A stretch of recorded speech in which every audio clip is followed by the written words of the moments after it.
Suasana pusat perbelanjaan di Kota Masohi, Kabupaten Maluku Tengah mulai dipadati warga yang berburu pakaian dan aksesoris menjelang Idul Fitri. Keramaian terlihat di kawasan Pasar Binaya Masohi, Selasa, 17 Maret 2026. Pantauan tribunambon.com sekitar pukul 12 WIB, pengunjung tampak antusias memilih berbagai pakaian baru yang akan dikenakan saat Hari Raya. Sejumlah lapak bahkan menawarkan diskon untuk menarik minat pembeli.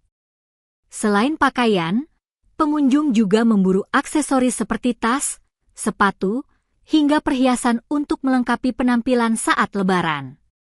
Sebagian warga datang bersama keluarga, menjadikan momen berbelanja ini sebagai waktu berkumpul yang menyenangkan.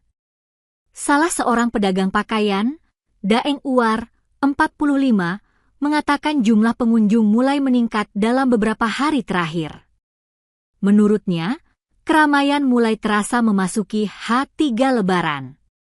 Meski begitu, ia menilai tingkat pembelian tahun ini belum seramai momen Lebaran tahun lalu. Biasanya, kata dia, mendekati Hari Raya pasar akan dipadati pembeli.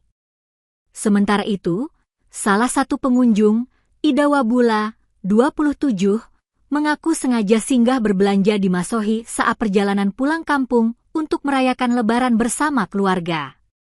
Sebagai informasi, Kabupaten Maluku Tengah memiliki jumlah penduduk terbesar di Provinsi Maluku, yakni 433.224 jiwa berdasarkan data Disdukcapil per Juli 2025. Meski demikian, penduduknya tersebar di sejumlah pulau seperti Pulau Ambon, Haruku, Saparua, Banda, dan Seram.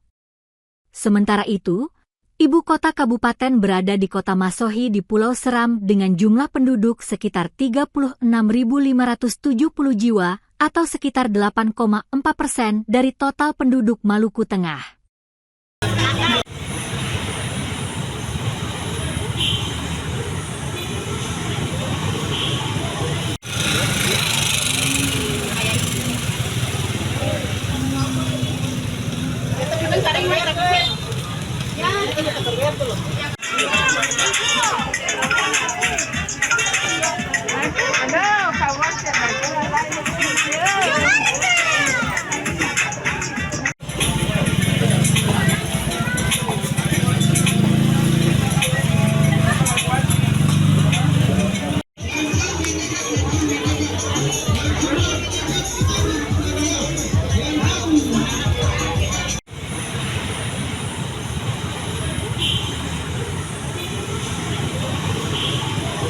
Download Tribun X sekarang, menghadirkan lokal menjadi Indonesia.